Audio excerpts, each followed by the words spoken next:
लहसुन मसाला फसलों में एक प्रमुख स्थान रखती है। लहसुन का लोग सब्जियों में प्रयोग करते हैं, चटनी बना के प्रयोग करते हैं। ये कोलेस्ट्रॉल के लिए, धमनियों का रक्त संचार बढ़ाने के लिए, रक्त प्रवाह को ठीक करने के लिए इसका बहुत अच्छा उपयोग होता है। गैस के लिए भी ये बहुत महत्वपूर्ण लहसुन काम करता है तथा इसकी मार्केट वैल्यू भी अच्छी है। किसान इनको अपने खेतों में उपयोग करके इसका अच्छा लाभ कमा सकते हैं। तो किसान भाइयों देख रहे हैं कि जैसा कि लहसुन की खेती की गई है और इसमें क्यारियाँ छोटी छोटी बनी हुई हैं, निराई गुड़ाई हो गई है। तो जो किसान भाई लहसुन की खेती करना चाहते हैं वो अपने खेत की गहरी पहली जुताई करें, उसके बाद कल्टीवेटर से पाटा लगाते हुए हल्की भुरभुरी ज़मीन बना लें तथा इसके बाद रोपाई जो करते हैं इसके पीस जो इसमें लहसुन के पीस होते हैं उसकी रोपाई की जाती है। तो उसके लिए आप बीज अच्छी क्वालिटी का किसी विश्वसनीय संस्था से लें। इसके अलावा आप अपनी फसल की ग्रोथ के लिए पोषक तत्व प्रबंधन बहुत ज़रूरी है। पोषक तत्व प्रबंधन अपना के अच्छा उत्पादन प्राप्त कर सकते हैं। तो इसकी पोषकता के लिए ज़रूरी है कि डाइअमोनियम फास्फेट और सल्फ़र का उपयोग किया जाए, क्योंकि ये झर्फ वाली फसल है, इसका तीखी झर्फ होती है तो वो सल्फ़र की झर्फ होती है। जब हम सल्फ़र का अपनी ज़मीन में प्रयोग करेंगे तो इससे उत्पादन बेहतर मिलेगा।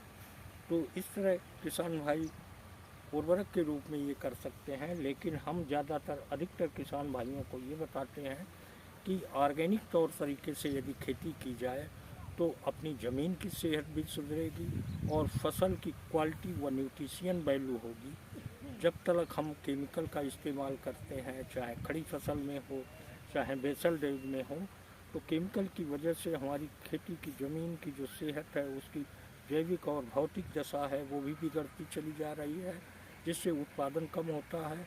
और जो ऑर्गेनिक तकनीकी के जो बायो प्रोडक्ट हैं उनका जब ऑर्गेनिक या कार्बनिक तौर तरीके से आप बेसल डेज में जैसे कि प्रोम है और मल्टीजाइम है, भूम पावर है और मल्टी कल्चर प्रीमियम, ये सारी ग्रीन प्लैनेट की हैं और सल्फ़र भी आ गया है।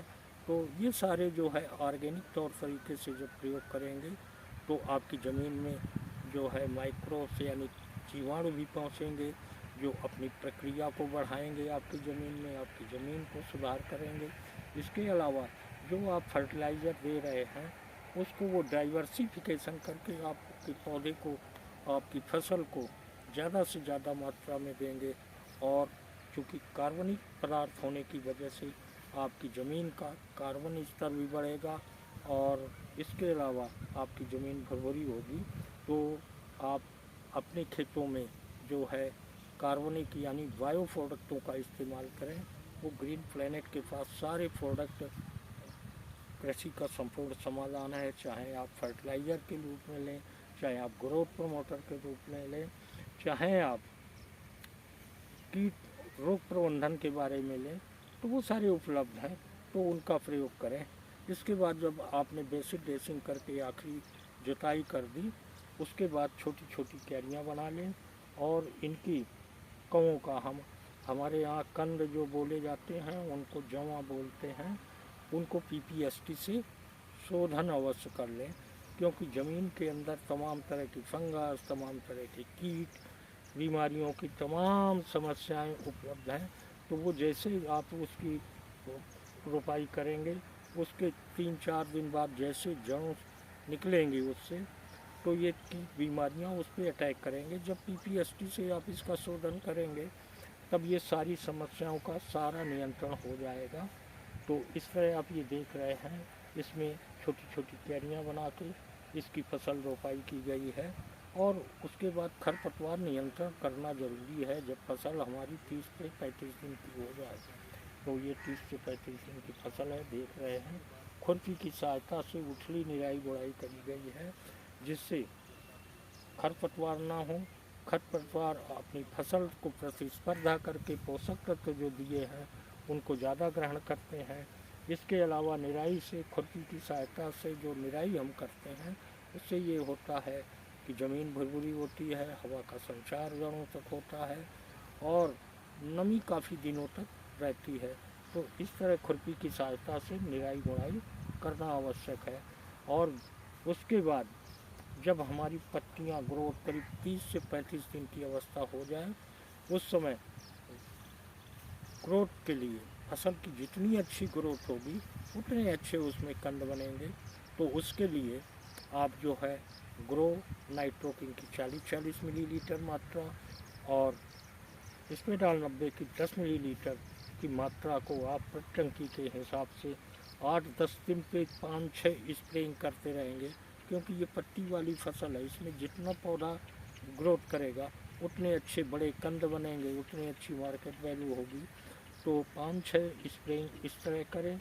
और जब आप ये देखें कि जैसे पत्तियां दिख रही हैं, इसमें जो है ये लीफ कर्व तो कभी कभी दिखता है, लेकिन इसमें पर्पल ब्लॉट बीमारी आती है जिसको हम अपनी क्षेत्रीय भाषा में झुलसा बोलते हैं।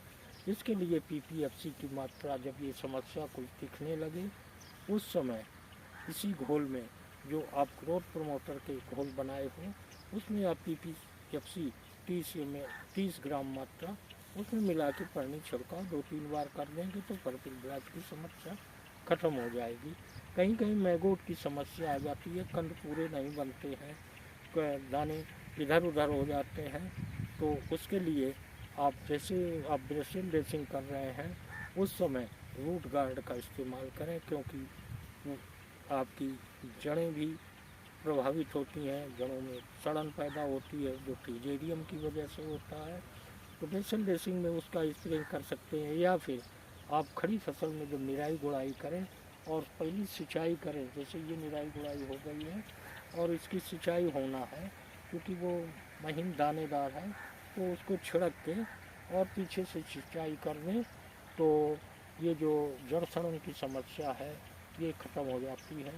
इसके बाद इसमें करीब जनवरी फरवरी के महीने में जब टेम्परेचर का उतार चढ़ाव होता है उस समय थ्रिप्स की समस्या आ जाती है, माहों की समस्या आ जाती है, वो भी फसल को नुकसान करती है। वो रस चूसक कीट ये होते हैं तो वो इसका रस चूसते हैं जिससे पौधा ग्रोथ नहीं कर सकता है। तो इसके अग्रिम नियंत्रण के लिए नीम पेस्टिसाइड 20 ml टंकी या नीम ऑयल 40 ml टंकी और स्प्रेडाल 10 ml टंकी के हिसाब से आप मिला के पानी छिड़काव कर देंगे 2-3 बार, तो ये रस चूसक कीट आपकी फसल में नहीं आने पाएंगे। तो इस तरह आप लहसुन की फसल की देखभाल करते रहें तो आपकी जो लहसुन की फसल दिख रही है ये बिल्कुल स्वस्थ होगी, न्यूट्रिशन से भरपूर होगी और इसका बाज़ार भाव बहुत अच्छा मिलेगा।